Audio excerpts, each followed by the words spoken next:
reason. So I think that should be where we should start our conversation. So first of all, climate refugees is incorrect in law. So under the Refugee Convention, you can only seek asylum in another country if you fear persecution by your government or due to your religious beliefs, and the list is long, but nothing to do with environmental harm. Okay, so the use of that term is wrong. You can only be a refugee if you're fleeing harm, but you also have to be in another country.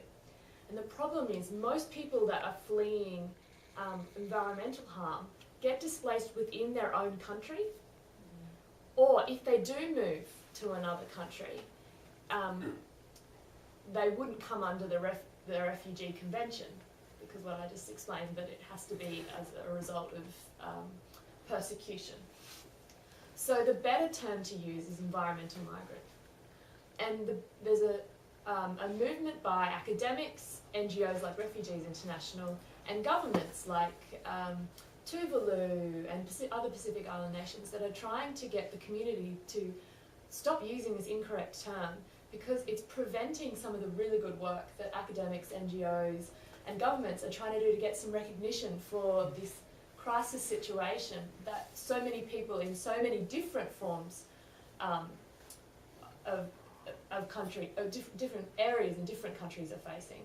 For example, it's very hard to lump everybody together. People are displaced usually for two reasons.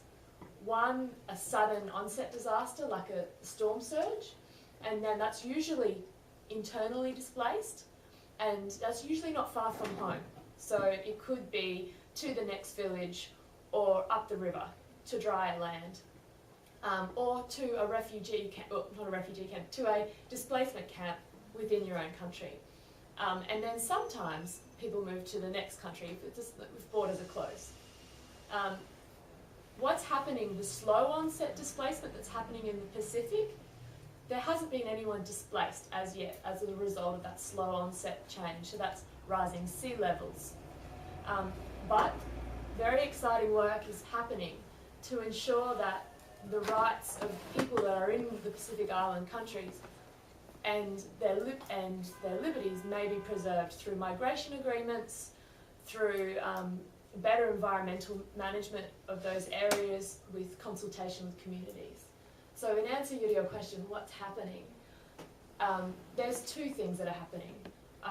One, those groups are working with local communities to try and find responses here and now to what's happening, but also in the long term.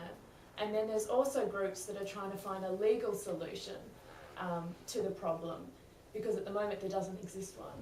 And there's some options out there on the table. We could start a new refugee convention,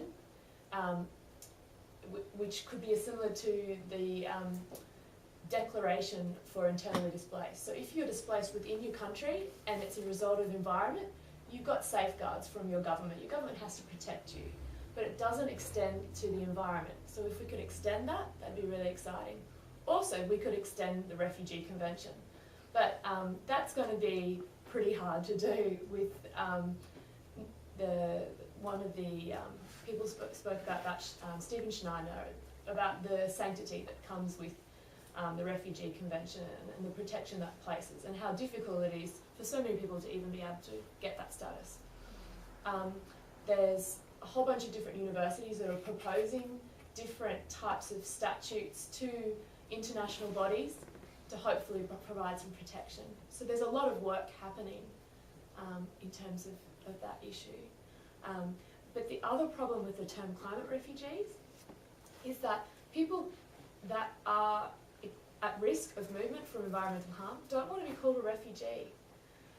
Jane McAdams, a professor at the University of New South Wales, I'd recommend looking her up. She's an amazing woman, and she's been working with communities in Tuvalu and Kiribati.